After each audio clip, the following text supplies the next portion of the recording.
की, लेकिन एक गाना गुनगुनाना चाहूंगा, जो वादा किया वो निभाना पड़ेगा। हमने इसमें कैजुअल लेबरर्स चाहे जितने भी मुलाजमीन तबका है उनकी तनख्वाहों को बढ़ाने के साथ साथ अगर पक्का किया जा सकता है उसके बारे में सोचना बहुत जरूरी है। हमारे नौजवान बेरोजगार हैं, हम तो चुनाव लड़कर असेंबली में एमएलए बन गए, लेकिन उनका सोचो जिन्होंने तालीम हासिल कर ली और आज घरों में बैठकर कोई रिश्ता देने के काबिल किसी को नहीं समझता है, उनके बारे में भी एहसास करो। मैं अपने दोस्तों को कह रहा था 1,60,000 की तनख्वाह, सर सुन लीजिए, 9,000 की सैलरी, कभी कभार एसपीओज को आपने बड़े पैमाने पे लाया था 3,000 देंगे 10,000 देंगे, उनकी भी तनख्वाह ड्यूटी वो एसपीओ से ज्यादा करते हैं। वो जो वीडीसी वाले हैं बाकी बंदूकें थमा दी, जो भी किया, अब उनको रोजगार के बारे में भी सोच लो।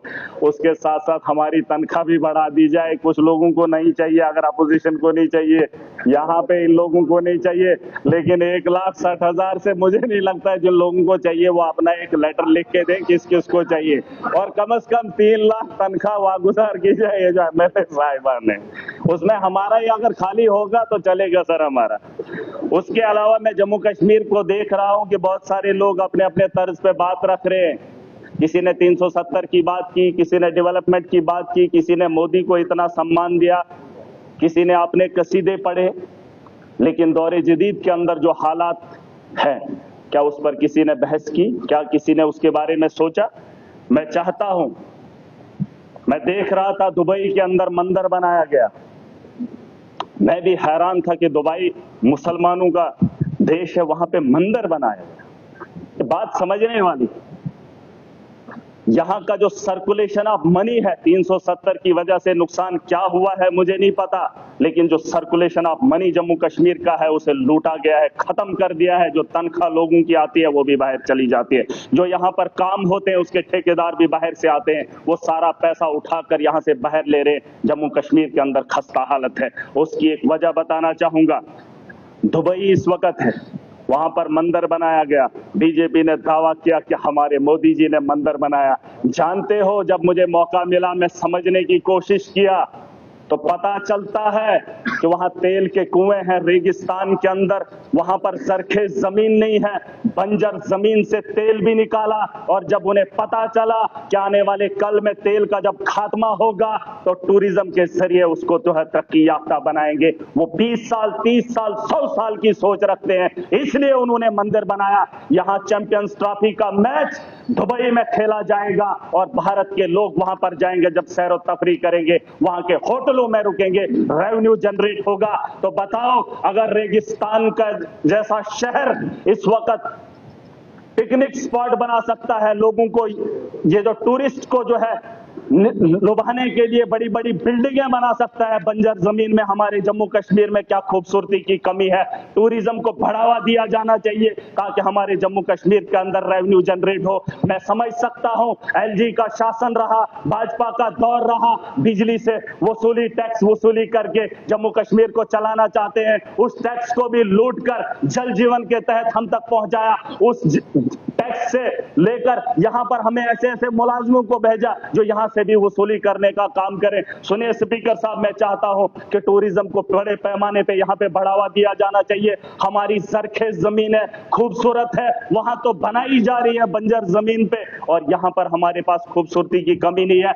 मेरा खिताए चिनाब है, मेरे यहाँ पीर पंजाल है, जम्मू का अलग एक अपनी खूबसूरती है। बड़े बड़े मुल्कों को मैंने देखा, बर्फ पड़ती है तो पूरे मुल्क में पड़ती है, मेरा जम्मू कश्मीर सच में जन्नत है। आप कश्मीर में देखेंगे तो बर्फ आपको मिलेगी, आप जम्मू में आएंगे तो यहाँ पे बर्फ का एक बूंद भी आपको नहीं देखने को मिलेगी। ये छोटे से हिस्से में अगर इतनी खूबसूरती है तो यहाँ टूरिज्म की कमी क्यों है, उसमें बढ़ावा देने की कोशिश की जानी चाहिए। मैं आखिरी बात खत्म कर रहा हूँ, नहीं मैं मुद्दे की बात, मैं लड़ाई कर ही नहीं रहा हूँ, मैं लड़ाई कर ही नहीं रहा। अभी सब लोग बोल रहे मैंने मांगा इनका टाइम, इनका टाइम। सर सुन लीजिए, सर सुन लीजिए, मैं चाहता हूं कि यहां बड़े पैमाने पे इंटरनेशनल दुबई की टीम है ही नहीं, इस वक्त फाइनल दुबई में खेला जा रहा है। क्या जम्मू कश्मीर के अंदर ऐसा ग्राउंड नहीं होना चाहिए? क्या हमारे यहाँ क्रिकेट के इतने शौकीन भी है, नौजवान खेलना भी चाहते हैं, खेलो इंडिया भी है, ग्राउंड नहीं है हमारे पास। मैं चाहता हूँ इंटरनेशनल ग्राउंड यहाँ पर हो जिससे रेवेन्यू जनरेट हो, बड़े पैमाने पे इसके बारे में सोचा जाना चाहिए।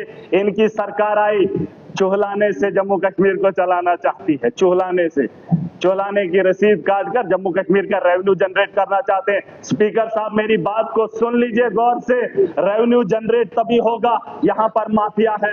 मेरे यहाँ म्युनिसिपैलिटी में टेंडर 1 करोड़ का लगता है, सुन लीजिए 1 करोड़ का।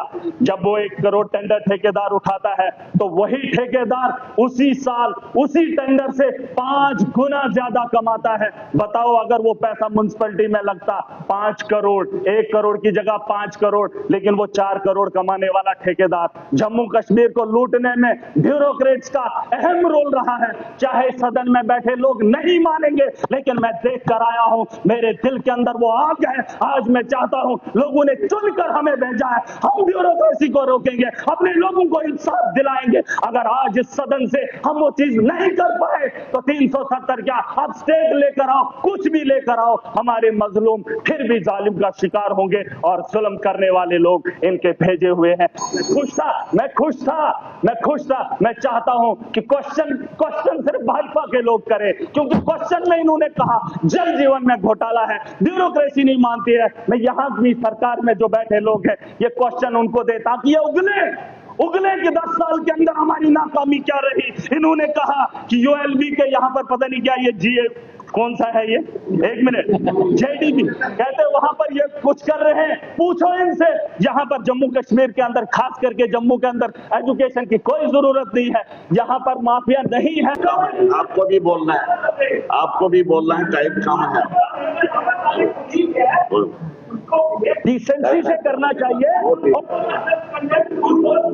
मैं एग्री करता हूँ कि किसी के जज्बात तक चलने की इजाजत नहीं दी जा सकती। आप तशरीफ रखिए।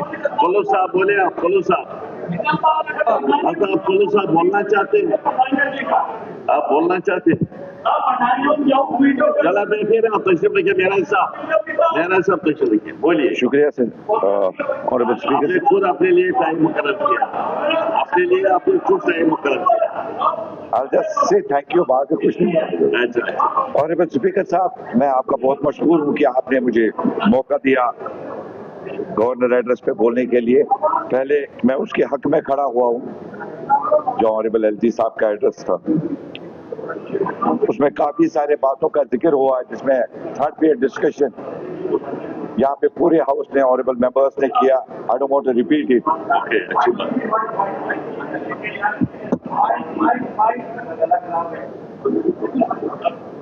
जनाब, सबसे पहले जनाब मैंने एलजी साहब का शुक्रिया किया। उसके साथ साथ अगर हम अपने लोगों के, जम्मू कश्मीर लोगों के लिए